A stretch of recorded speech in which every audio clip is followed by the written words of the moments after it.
De Juan, el Evangelio de Juan, capítulo 14. Seguimos con esta serie de estudio de la palabra de Dios en el Evangelio de Juan, creyendo para vida. La vida que Dios nos da nos transforma, pero también la vida que Dios nos da, nos da la salvación y nos transforma en Él. Y una de las cosas que Él logra es obviamente cómo enfrentamos las situaciones críticas, la adversidad en nuestro entorno. Hoy el título que he puesto a esta breve meditación es Consuelo verdadero.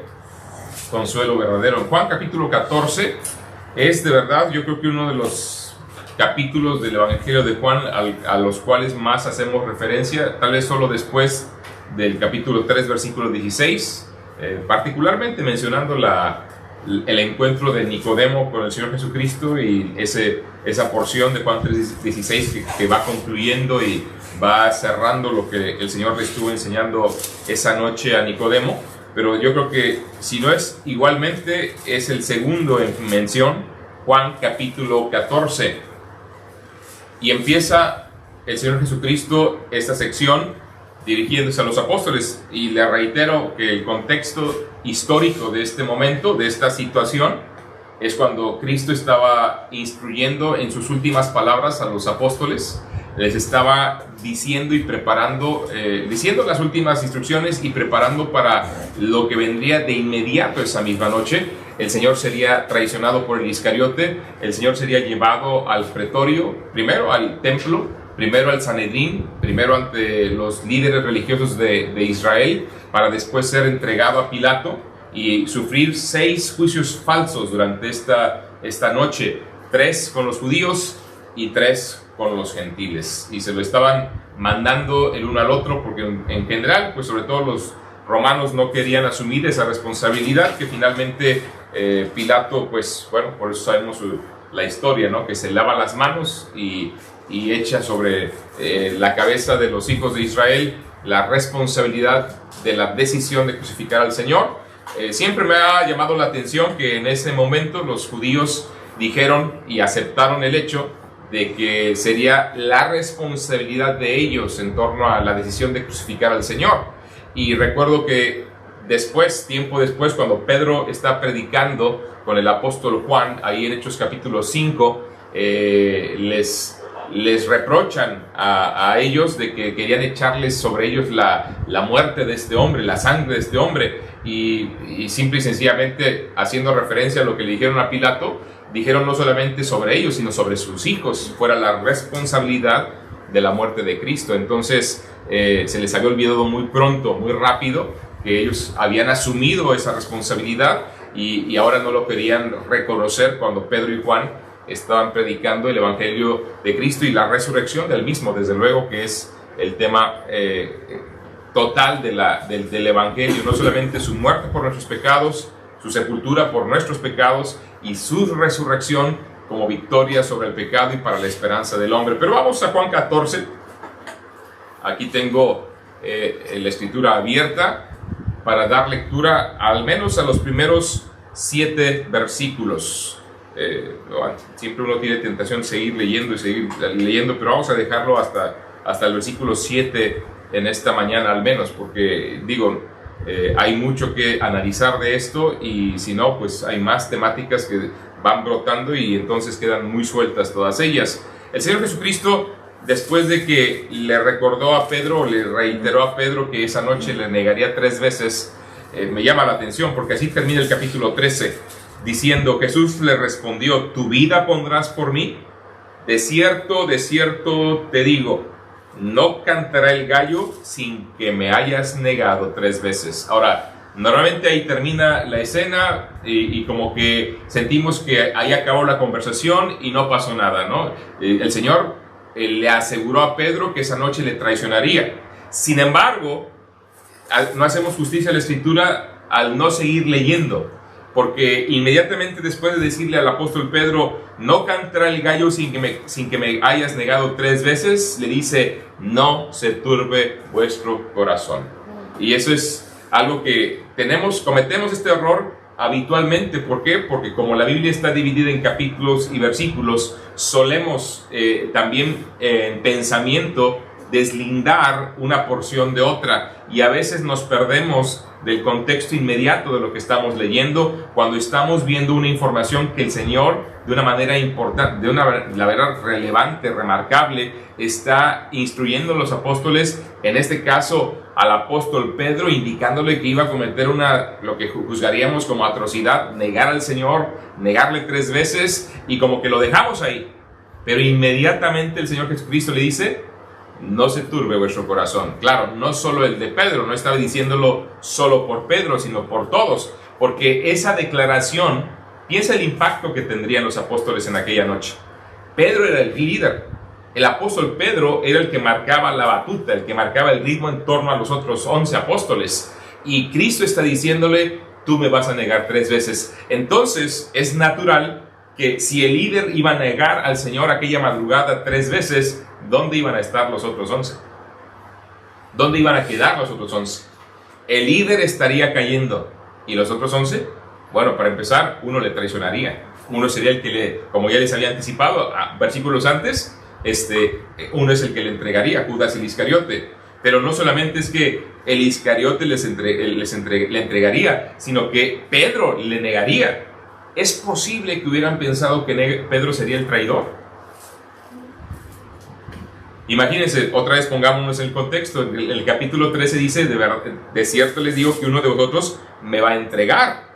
Versículo 21, de cierto os digo que uno de vosotros me va a entregar. Y sigue instruyendo el Señor, sigue hablando con ellos. Sale el Iscariote de escena, y luego le dice a Pedro que él le negaría 3 veces. Entonces todo eso estaba ocurriendo en esa charla, en ese asunto.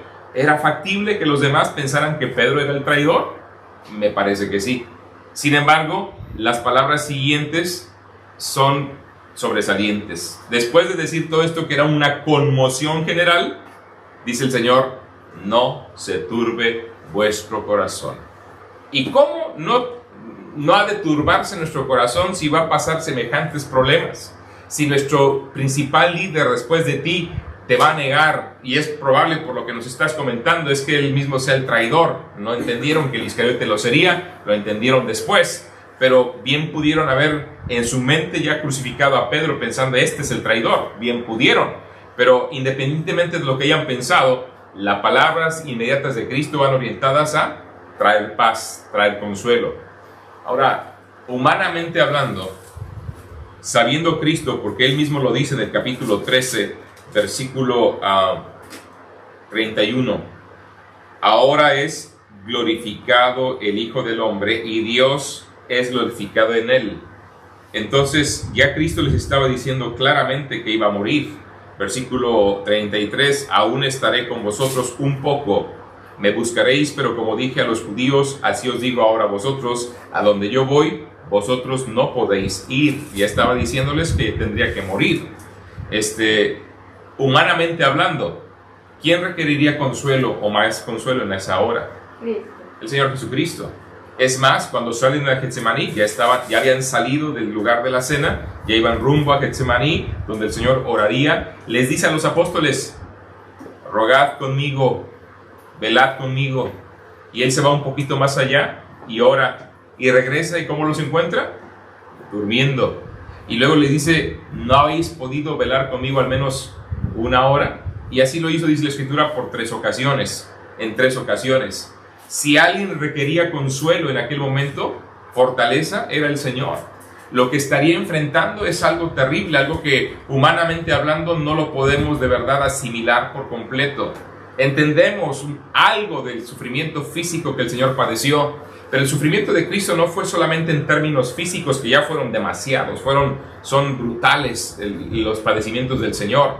Pero si agregamos al terror de la soledad espiritual, si agregamos al horror de cargar con toda nuestra maldad, de ajusticiar nuestro pecado en su propio cuerpo, si agregamos el horror sentido cuando se siente abandonado por el Padre, que le hace exclamar esas palabras, unas de las 7 frases que el Señor emite estando en la cruz. Siempre escucho decir las 7 palabras, pero no fueron 7 palabras, fueron 7 frases.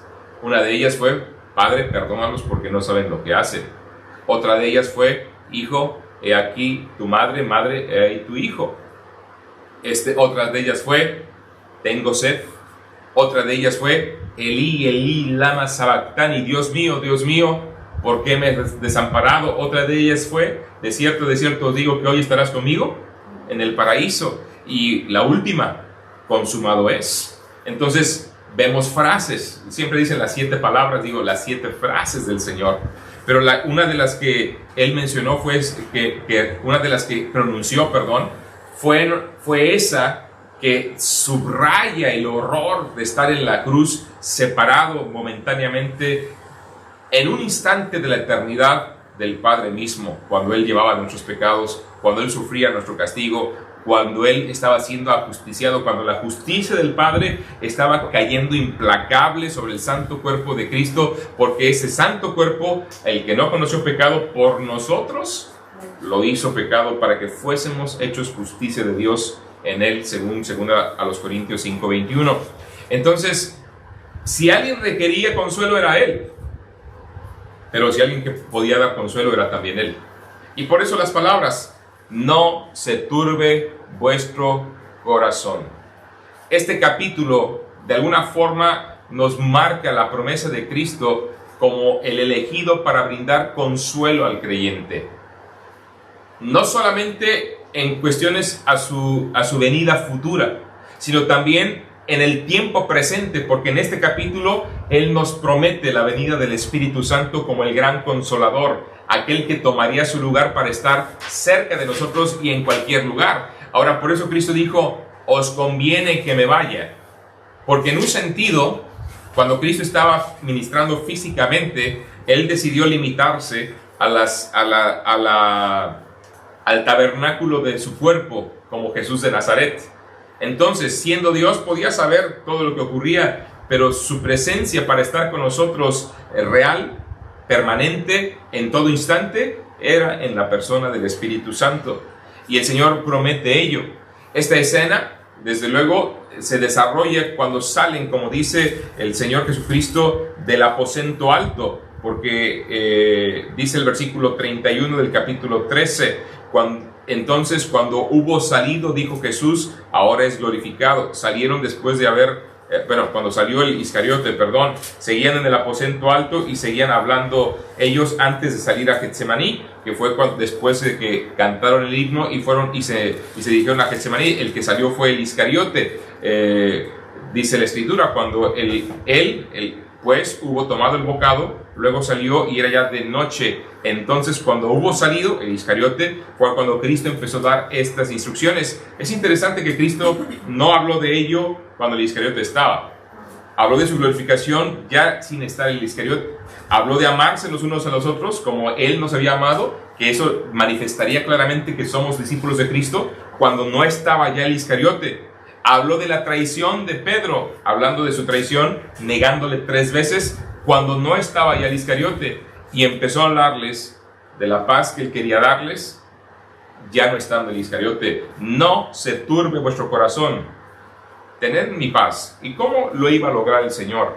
¿Cómo estaba en este discurso de despedida, que le estaba dando a los 11 discípulos que quedaban en ese momento, paz, solaz, en medio de la gran prueba que vendría? Era obvio que ellos se sentirían confundidos. Era obvio que se iban a sentir acosados, perseguidos y estarían agobiados por la información que estaban recibiendo y por los acontecimientos que iban a ocurrir ya en breve. No sabemos exactamente cuánto tiempo, pero no pudo haber pasado más de un par de horas. Él sabía de antemano el sentimiento que iban a padecer. Y Él sabía que sus palabras les estaban conmocionando, y por eso empieza a decirle, no se turbe vuestro corazón. En vez de recibir Cristo apoyo, en vez de buscar el apoyo inmediato para Él egoístamente, podríamos decirlo, busca afirmar en la paz, en la certeza de sus palabras y su promesa, el corazón de unos discípulos ya de por sí en ese momento confundidos y que serían atribulados más adelante. Y es lo que podemos entender en primera instancia. El Señor siempre estuvo pensando en nosotros antes que en sí mismo. Seguramente estaría y entraría en trance, como sabemos, por lo que la Biblia nos describe, perdón, que sufrió en el Getsemaní. Pero no limitó su amor a sí mismo, no pensó en lo que él padecería, aunque pidió que oraran con él más adelante.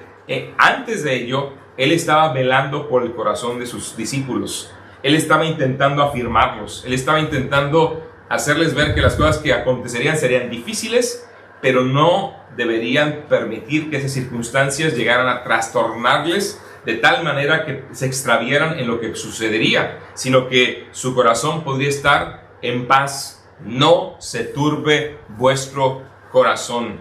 La fe, y es la fe en Él la que trae la respuesta para un corazón atribulado. ¿Por qué lo decimos? Versículo 1 sigue diciendo: ¿creéis en Dios? Creed también en mí. ¿Cuántas veces nos damos cuenta que la preocupación extrema, el afán de por qué de beber, dónde trabajaré, qué de comer, qué vestiré, qué será de mi vida, cómo podremos enfrentar esta situación, cómo saldremos adelante, no es otra cosa sino falta de confianza en el Señor? Y cuando decimos falta de confianza en el Señor, no estoy diciendo que no tengas fe en nada, estoy diciendo que no has ubicado o no hemos ubicado de manera consciente nuestra confianza en el Señor Jesucristo. Estamos demasiado distraídos analizando las posibilidades, viendo las circunstancias, notando las dificultades que se vienen encima y viendo los pocos recursos o nulos recursos que tenemos para enfrentarla. Y el Señor quiere, en circunstancias como esas, que en primera instancia, en vez de estarte preocupando por esas instancias, deposites tu confianza en Él. Ahora, es verdad, tienes que atender las cosas. Dices, ¿cómo puede haber un equilibrio entre no atender lo eminente o lo evidente y confiar en el Señor? Es parte de lo que Cristo está haciendo ahora con los apóstoles, porque no iban a evitar la circunstancia difícil, tenían que pasar la circunstancia. Y eso es lo que tenemos que ser conscientes. Hay situaciones que no podremos evitar en nuestra vida, hay luchas que tendremos que enfrentar, hay situaciones difíciles que no les podremos sacar la vuelta por más que busquemos. Y esa es la enseñanza también aquí. Dense cuenta, podemos ser cautos, escrupulosos en medir cada detalle, cada opción, cada variante, bien administrados, responsables, medir con precisión cada detalle de lo que viene o de lo que podría ser, diversas maneras de responder a la situación, analizar todo por completo y prepararnos para lo que viene o para intentar evitarlo o minimizar el daño, el golpe. Pero aún con toda la planeación, aún con todo lo que hagamos, nos va a golpear como quiera. Y eso es lo que quiero enfatizar en esta mañana, aquí a mi familia presente. No podemos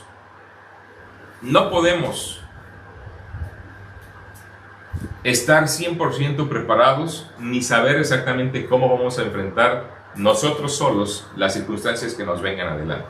No podemos.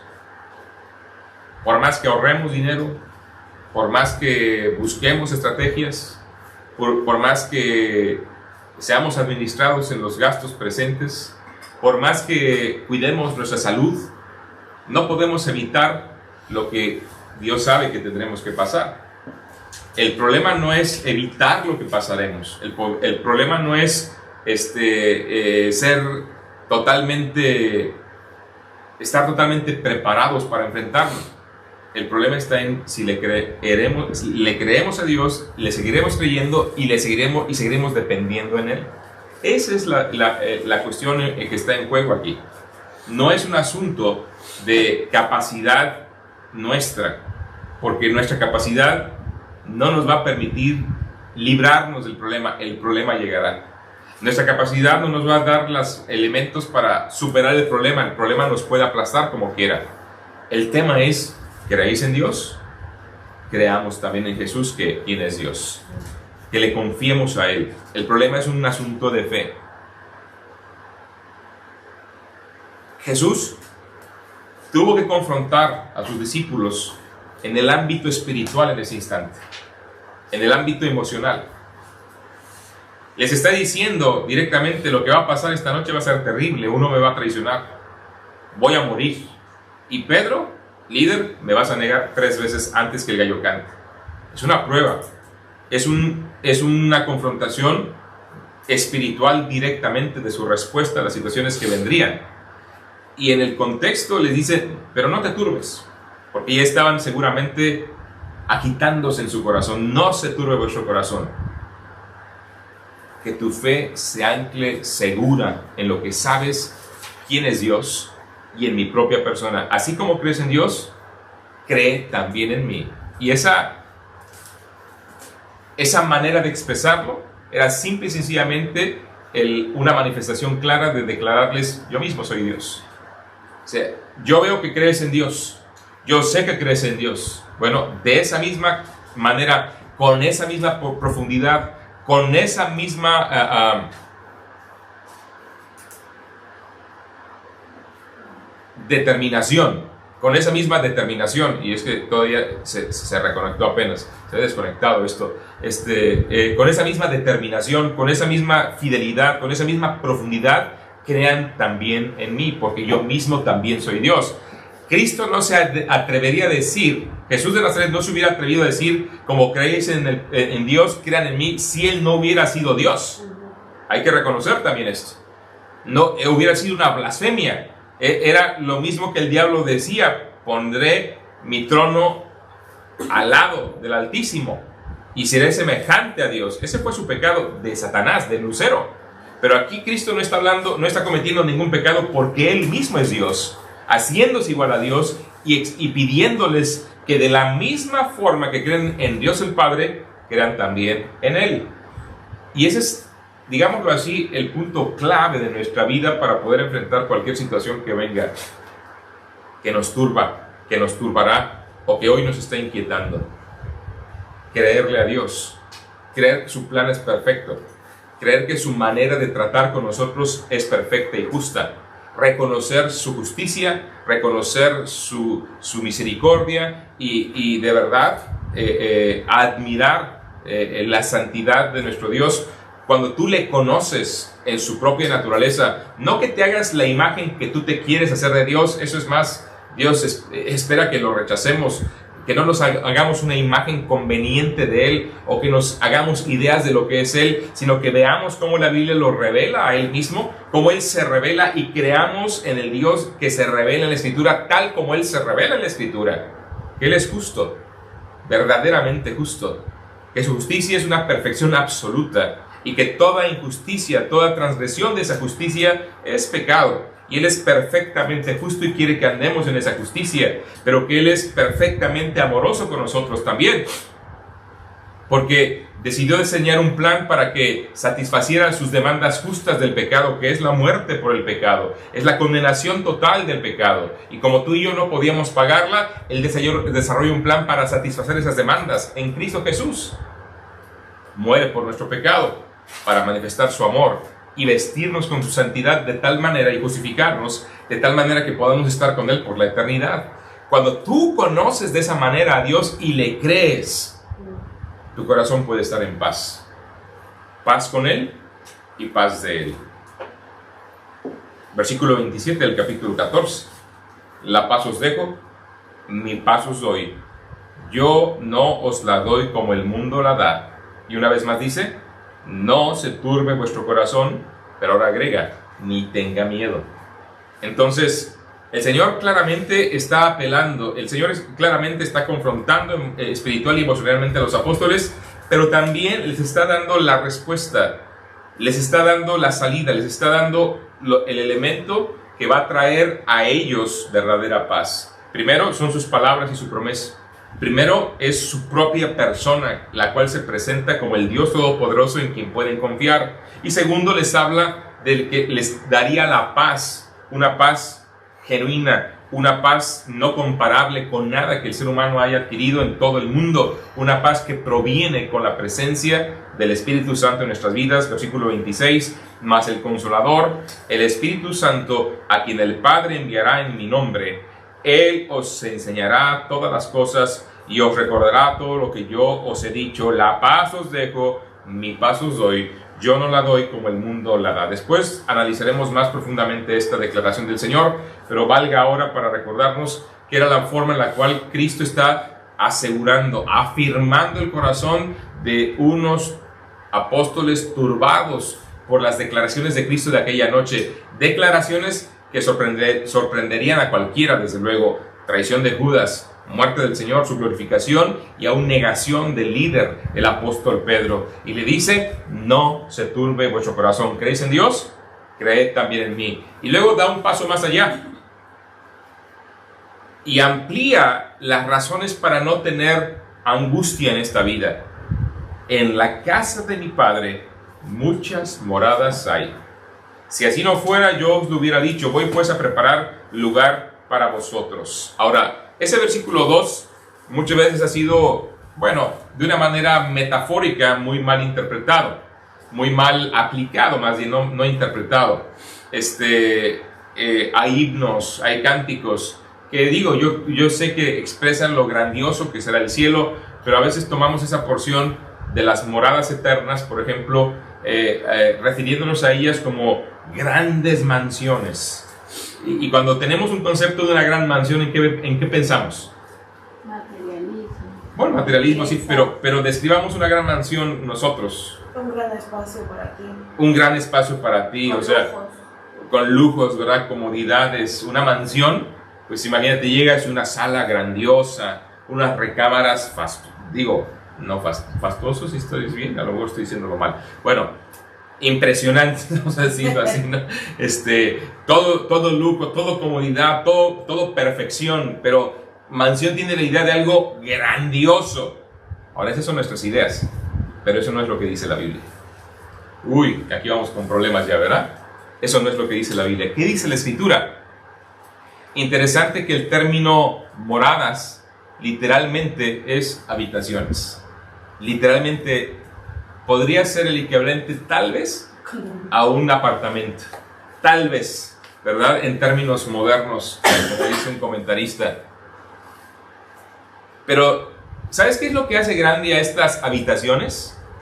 ¿Sabes qué es? ¿Perdón? ¿Qué será Cristo? Sí. Todas estas están en la gran casa de mi Padre. Porque dice en la casa. Es que, fíjate cómo se nos va el contexto inmediato. En la casa de mi Padre muchas moradas hay. No dice en los terrenos y territorios de mi Padre hay muchas fincas o mansiones. No, está diciendo es una casa y en esta casa hay muchas habitaciones. Por eso digo literalmente es habitaciones. Ahora, pero este es el punto. El asunto no es que será grandioso como quiera, porque es la casa del Dios Todopoderoso. Amén. ¿Te dan cuenta? Pero el tema no es ese. El tema es que estaremos con el Señor en su propia casa. Qué honor, ¿no? En su propia casa. ¿No les fascina esto? De verdad, ¿cuántas veces hemos predicado este pasaje? ¿Cuántas veces he escuchado lecciones de esta porción, Laura o Adriel o Ami? ¿Cuántas veces hemos leído y hemos hablado de esta porción? Y nunca creo que es la primera vez que reparo que es la casa de Dios, donde hay habitaciones, donde Dios me dejó una habitación a mí. Un gran hotel. ¿Perdón? Un gran hotel. Un gran hotel. Un gran hotel, por decirlo así, ¿verdad? Bueno, pero dice la Escritura, es que es la casa de mi Padre.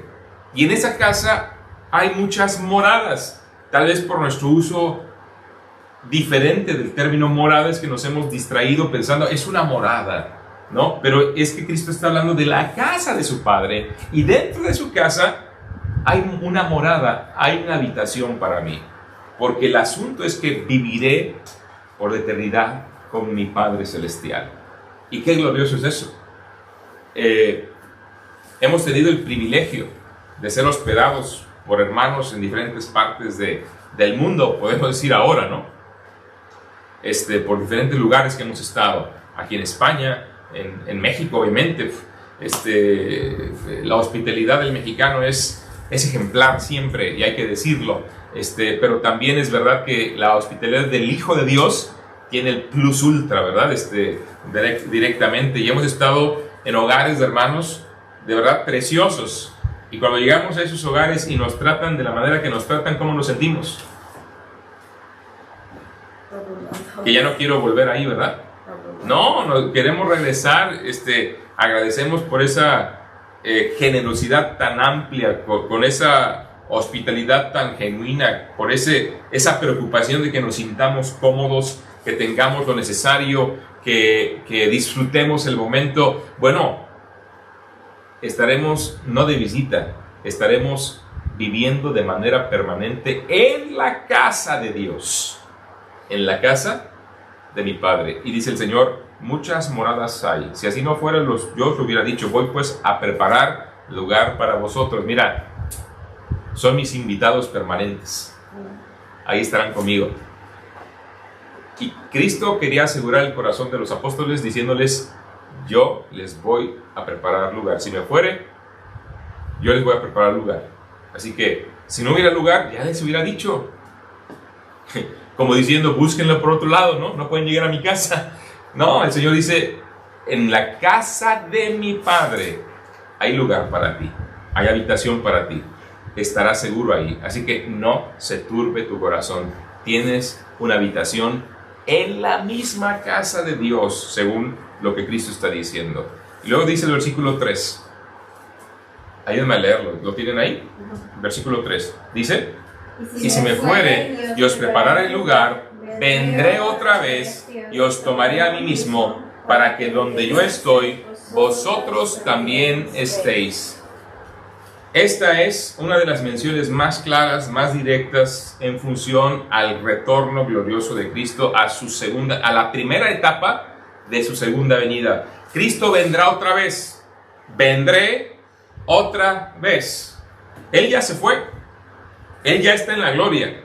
Él está, como dice su promesa, preparando un lugar en su propia casa para que habitemos con Él por la eternidad. Pero la promesa no queda ahí de ir con Él, sino que, mira, el aliento que Cristo está dando a los apóstoles va más allá. No está nada más limitado a decir, confía en mí, voy a prepararte un lugar para que tengas un lugar donde llegar. Sino dice, bueno, para darte un aliciente mayor, vendré otra vez. Vendré otra vez. 3 sencillas palabras que son una de las promesas más grandiosas que hoy la iglesia tiene y que estamos desde luego ansiosos de ver su cumplimiento, y conforme pasa el tiempo estamos más cerca de ese día cuando Cristo venga otra vez. Es lo que en la Biblia, doctrinalmente hablando, se le llama el arrebatamiento. Y no solo doctrinalmente, porque el apóstol Pablo nos enseña de una manera clara esta doctrina del arrebatamiento de la iglesia, utilizando esa misma palabra. Ahí en primero a los Tesalonicenses, capítulo 4. Pero no solamente ahí, también en primero los Corintios, capítulo 15, nos habla de esta enseñanza. Pero démonos cuenta y hagamos una distinción clara. Cristo está prometiendo venir otra vez y tomar a los suyos a sí mismo. Esto ya nos marca una distinción de otros momentos donde la Biblia habla del regreso de Cristo. Distingamos este momento al momento en que Cristo promete sí regresar para establecer su reino en la tierra, según lo dice el libro de Apocalipsis, el capítulo 19, donde dice, entonces vi el cielo abierto, versículo 11 del capítulo 19 de Apocalipsis, y he aquí un caballo blanco, y el que lo montaba se llamaba Fiel y Verdadero, y con justicia juzga y pelea. Ahora, entendamos que este caballo blanco no es uno de los 4 caballos, de los 4 jinetes que describe los primeros capítulos del libro de Apocalipsis. Hay diferencias grandes. Una de ellas es que se le da el nombre a quien monta este caballo. En los primeros capítulos de Apocalipsis no se le da un nombre. Este es el fiel y verdadero. ¿Y quién es el fiel y verdadero? Ya sabemos quién es, Jesucristo. Y luego dice, con justicia juzga y pelea. En el de los 4 jinetes de Apocalipsis no viene a juzgar, pero sí viene a pelear, pero en un sentido distinto. Es un político porque trae un arco sin flecha. viene en son de paz. Este viene con justicia a pelear, porque viene a establecer su reino. Sus ojos eran como llama de fuego. Por cierto, los primeros capítulos de Apocalipsis describen a Cristo con sus ojos como llama de fuego. Y había en su cabeza muchas diademas, poder simboliza en ellas. Y tenía un nombre escrito que ninguno conocía sino él mismo. Estaba vestido de una ropa teñida en sangre, y su nombre es, y aquí está el nombre, el Verbo de Dios. ¿Quién es el Verbo de Dios? Jesucristo es el Verbo de Dios. Ahora, y los ejércitos celestiales vestidos de lino finísimo. En el primer jinete que vemos en los primeros, ahí del capítulo 5 de Apocalipsis, no vemos a los ejércitos viniendo con ese jinete. Viene solo, realmente. Aquí son ejércitos celestiales vestidos de lino finísimo, blanco y limpio, que representan la santidad de quienes lo portan. Le seguían en caballos, vienen todos en caballos. De su boca sale una espada aguda para herir con ella a las naciones, dice la Escritura. Viene para pelear contra sus enemigos y vindicar. Entonces, ya nos damos cuenta que esta segunda venida, luego dice, viene para establecer su reino, y sus santos, sus seres celestiales, sus santos vienen con él para reinar. Pero aquí Cristo está diciendo, yo vendré otra vez y os tomaré. No está diciendo vengo con ustedes, sino vengo para tomarles. Entonces hay una distinción clara y evidente. Son eventos distintos, aunque conforman lo que teológicamente se llama la segunda venida de Cristo. Son dos etapas, y aquí está la primera etapa, donde Cristo viene por los suyos. Vendré otra vez, Juan 14, y os tomaré a mí mismo. En Apocalipsis 19 dice, viene Él con los suyos a hacer guerra contra los inicuos, contra los incrédulos, a de verdad poner orden en la tierra y establecer su reino. Pero cuando dice vendré otra vez, os tomaré a mí mismo, para que donde yo estoy, vosotros también estéis. Ahora, insisto, tenemos que hacer esa distinción, puesto que en esta ocasión no se hace mención de juicios contra los incrédulos. No se trata aquí justamente del regreso de Cristo en gloria y poder para destruir a los malvados, como también Mateo 13 nos lo narra, del versículo 36 al final, sino que describe el momento en el cual reunirá a su pueblo que aún vive, y resucitará el cuerpo de aquellos que hayan muerto, y nos va a llevar a todos en este momento al cielo, para que donde yo estoy, vosotros también estéis. Este acontecimiento, insisto, se narra, y vamos a verlo cómo se narra en 1 Corintios capítulo 15, versículos 51 al 54.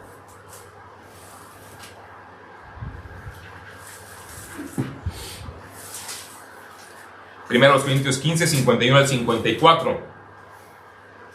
Y miren cómo lo dice Pablo aquí. He aquí, os digo un misterio. De repente la gente no quiere llegar a la Biblia porque dice, es que está llena de misterios y cuestiones simbólicas y no la puedo entender. Pero me da mucho gozo ver que, bueno, es la percepción de la gente. Pero cuando la Biblia habla de misterios, la Biblia nos revela esos misterios, nos dice de qué son, de qué van, de qué tratan esos misterios. Dice, he aquí os digo un misterio. No todos dormiremos, pero todos seremos transformados. La Biblia, cuando habla del término o aplica el verbo dormir a un creyente, se refiere a esta acción al hecho de la muerte. ¿Por qué? Porque el creyente tiene la esperanza de la resurrección en el arrebatamiento. Y aquí Pablo nos lo está describiendo, como también lo veremos en 1 Tesalonicenses. No todos dormiremos, pero todos seremos transformados. Y luego dice, en un momento, en un abrir y cerrar de ojos, a la final trompeta, porque se tocará la trompeta y los muertos serán resucitados incorruptibles y nosotros seremos transformados. Porque es necesario que esto corruptible se vista de incorrupción y esto mortal se vista de inmortalidad. Y cuando esto corruptible se haya vestido de incorrupción y esto mortal se haya vestido de inmortalidad, entonces se cumplirá la palabra que está escrita. ¿Lo tienen ahí? ¿Qué dice? Sorbida. Es la muerte en victoria. A ver, fuerte. El sorbida es la muerte en victoria. Sigan leyendo, a ver. ¿Dónde está, Oh muerte, tu aguijón. ¿Dónde, oh sepulcro, tu victoria? Ya que el aguijón de la muerte es el pecado, y el poder del pecado la ley. Mas gracias sean dadas a Dios, que nos da la victoria por medio de nuestro Señor Jesucristo. Así que, hermanos míos amados, estad firmes y constantes, creyendo en la obra del Señor siempre, sabiendo que vuestro trabajo del Señor no es en vano. Perdón por lo que voy a hacer, pero para ilustrarlo un poquito. Dice, sorbida es la muerte en victoria. O sea, sorbida. Tengo que hacer que suene un poquito más para que se escuche. Dice, sorbida. Se acabó. Eso es lo que Pablo está diciendo. Sorbida. Dios la suerve. Fíjate, qué tan pequeña es la muerte para Dios. Qué tan contundente es su victoria sobre la muerte. Que la suerve. Como sorbir ese trago de agua. Sorbida. Esa es la imagen que Pablo nos está dando en torno al poder de la muerte. Queda sorbido, nulificado. ¿Cómo? Con la resurrección de los creyentes en Cristo. ¿Por qué? Porque los muertos serán resucitados incorruptibles. ¿Cuáles muertos? Los muertos en Cristo, no todos los muertos.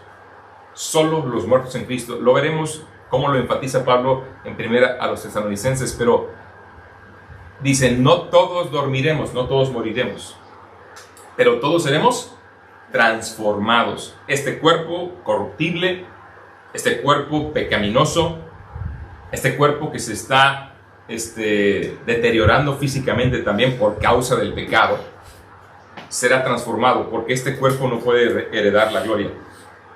Cristo tiene que transformarlo, y dice que en un momento, en un abrir y cerrar de ojos. ¿Cuánto tarda un pestañeo? ¿Alguien ha cronometrado el tiempo que tarda en general un ser humano en dar un pestañeo? Es una fracción de segundos. Yo lo leí hace tiempo y no lo anoté para verificar o compartir esa información, pero es mucho menos aún de medio segundo. O sea, es nada. Un chasquido de dedos, un abrir y cerrar de ojos. Por eso hacemos la broma que nuestros hermanos coreanos nos van a ganar en la transformación de su cuerpo, en el arrebatamiento, porque como tienen los ojos más cerraditos, pues pestañean más rápido que nosotros, ¿no? Pero ríanse, ¿verdad? ¡Qué barbaridad! Ni con mi familia funcionan los chistes, ¿eh? ¡Qué barbaridad! Bueno, no, los hermanos coreanos saben que los amamos mucho, ¿verdad? Y pues nos llevan la ventaja, ¿verdad? Nos llevan la ventaja en esas cosas. Pero el detalle es que será en un instante, seremos transformados.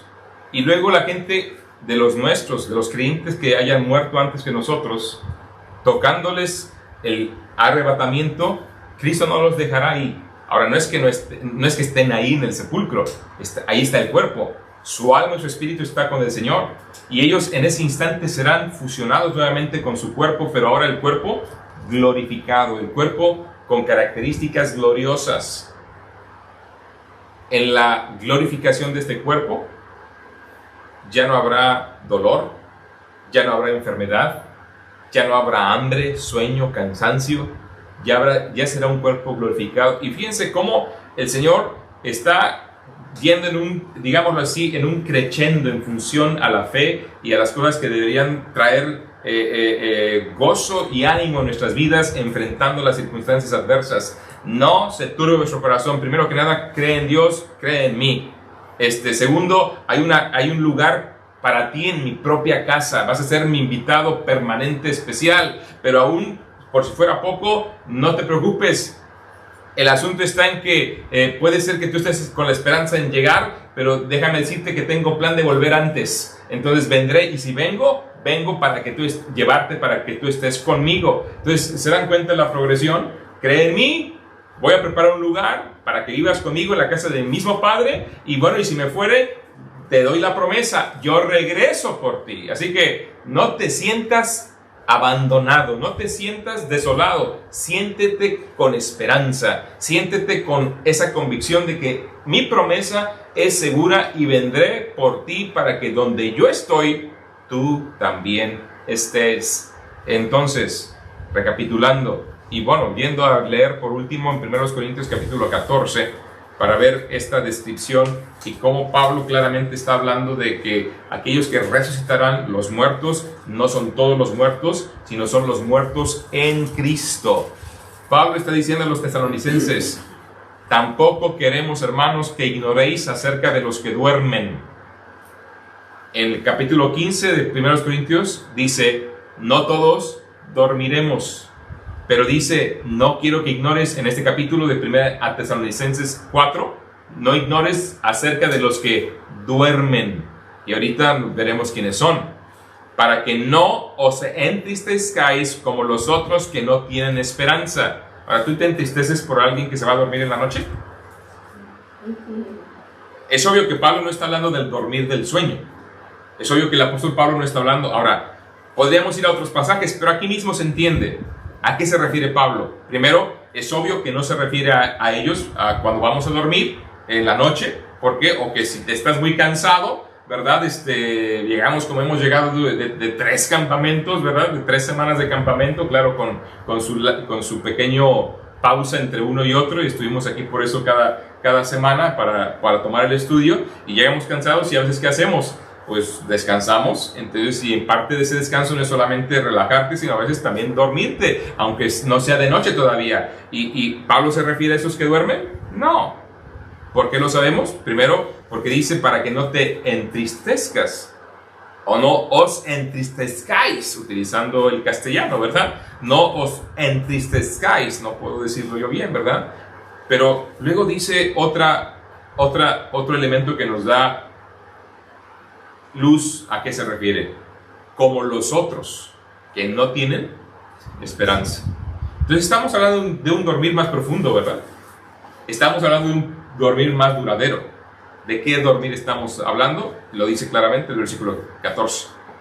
Porque si creemos que Jesús murió y resucitó, así traerá Dios con Jesús a los que durmieron en él. Ya está hablando de la muerte de Cristo. Ya está hablando de su muerte y resurrección. Y está vinculando a esos que durmieron, de los que no debemos entristecernos, como mi madre, como mi abuela, como mi abuelo. No debo entristecerme, ¿por qué? Porque dice que Dios los traerá con Jesús cuando Él venga, cuando Él nos tome con Él, los que durmieron en Él. Pero dicen, pero todavía no está del todo claro. Bueno, versículo 15. Por lo cual os decimos esto en palabra de Dios, del Señor, que nosotros que vivimos, que habremos quedado hasta la venida del Señor, no precederemos a los que durmieron. Otra vez, tercera ocasión que dice durmieron, o cuarta, ya perdí. Versículo 13, 1, versículo 14 es 2, versículo 15, ahí está la tercera. A los que durmieron, porque el Señor mismo, con voz, versículo 16, con voz de mando, con voz de arcángel y con trompeta de Dios, descenderá del cielo, y los muertos en Cristo resucitarán primero, los que durmieron en Él. Los muertos en Cristo. Luego nosotros, los que vivimos, los que hayamos quedado hasta la venida del Señor, seremos arrebatados juntamente con ellos para recibir al Señor en el aire, y así estaremos siempre con el Señor. Por lo tanto, alentaos los unos a los otros con estas palabras. Pablo no estuvo en esa noche que Cristo habló estas palabras con los apóstoles, pero Pablo las recibió del Señor después, la instrucción del Señor, y Dios le reveló estos misterios al apóstol Pablo para que pudiéramos entenderlos en su descripción. Pero el escucharlos, el leerlos, el tomarlos y hacerlos nuestros, y de verdad, hay una emoción profunda en mi corazón cuando recuerdo que yo soy de esos que estoy en Cristo, que si duermo en Él, yo estaré con Él en ese instante espiritualmente, pero cuando Cristo regrese, mi cuerpo será resucitado. Pero si tengo el momento glorioso de escuchar esa trompeta, como dice el apóstol Pablo, esa voz de arcángel, esa trompeta de Dios, esa voz de mando, comandando a todos los muertos en Cristo desde que Él murió en la cruz del Calvario hasta, después de su resurrección, hasta este tiempo.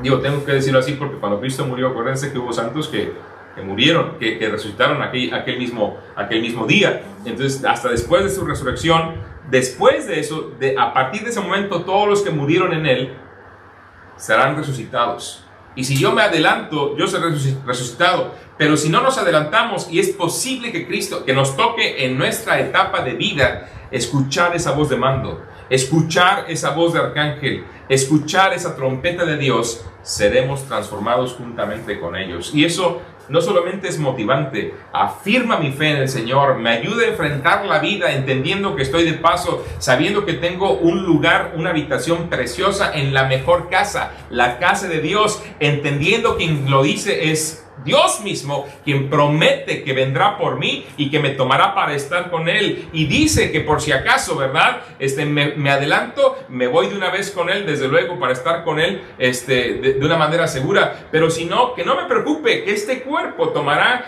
características gloriosas y eso será en un momento, en un instante, ser arrebatado con Él para estar con Él por siempre.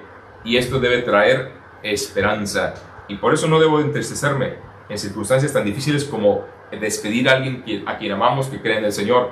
Por eso no debo turbarme cuando veo que las situaciones en el contexto circunstancial de mi vida no son las mejores. Puedo esforzarme, puedo planear, puedo enfrentarlas, pero puedo hacerlo con esperanza, sabiendo en quién he creído y confiando en Él, sabiendo lo que Él me ha prometido, un lugar con Él para vivir con Él por la eternidad, y sabiendo que hay una promesa latente, un retorno inminente. Cristo regresa por nosotros, así que apresurémonos, seamos fieles, tomemos fortaleza para no solamente servirle, sino para cumplir su propósito para nuestras vidas, sabiendo que en cualquier momento este cuerpo de miseria, este cuerpo contaminado, este cuerpo de pecado quedará en el olvido y estaremos siempre con el Señor. Por eso terminamos en esta tarde, en esta mañana: no se turbe vuestro corazón, y agregamos, como dice el versículo no, pero iba a citar el 27: no se turbe vuestro corazón ni tenga miedo, dice el Señor a los apóstoles. Él está con nosotros, Él es Dios, Él preparó un lugar precioso en su propia casa, la casa de su Padre, para nosotros, y Él prometió venir otra vez para tomarnos para estar con Él por la eternidad. Y esas cosas, y tengo que hacer un momentito que aquí se ha desconectado, esas cosas son las que son ancla del alma.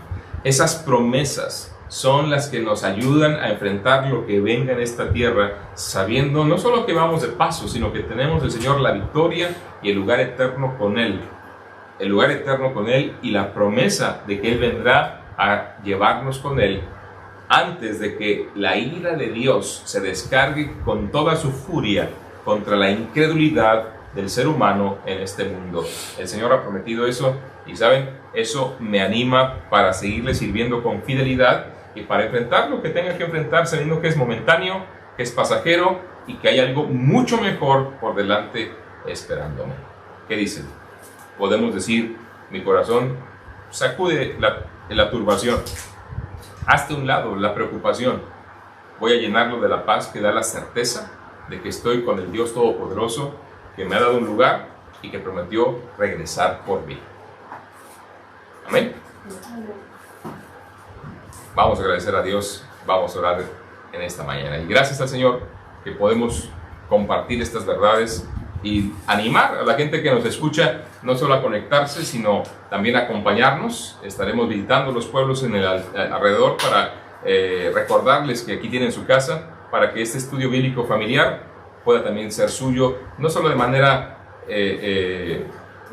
virtual, sino que sea de una manera presencial, donde lo disfrutamos también mucho más, y donde estando presentes nos estaremos estimulando mucho más a seguir al Señor los unos con los otros. Estamos aquí en Olías del Rey, en calle La Rosa número 3, domingos 11 de la mañana, jueves 8:30 de la tarde. Y les animamos a que estudien la palabra de Dios con nosotros. Oremos en este momento, agradezcamos a Dios por su promesa que nos da esperanza en el corazón. Señor, te bendecimos y te glorificamos por la bondad tuya al darnos esperanza en Cristo. Ayuda a nuestros corazones a tener consuelo, sabiendo que te has ido, pero para prepararnos un lugar glorioso, un lugar donde estaremos, un lugar donde tú mismo nos llevarás. Y te agradecemos, Padre, por esta certeza. Y ruego que cada corazón que ha escuchado esta enseñanza hoy pueda afirmar su corazón, pueda afirmar su fe en ti, sobre todo aquellos que ya te conocen y aún aquellos que no te conocen, puedan llegar por medio de tu promesa, que tu Espíritu redarguya sus vidas para conocerte de verdad. Rogamos tu bendición para esas vidas. Te lo pedimos en Cristo. Amén. Pues muchas gracias, Dios los bendiga y seguimos cantando aquí un momentito, así que Adriel, es tu tiempo.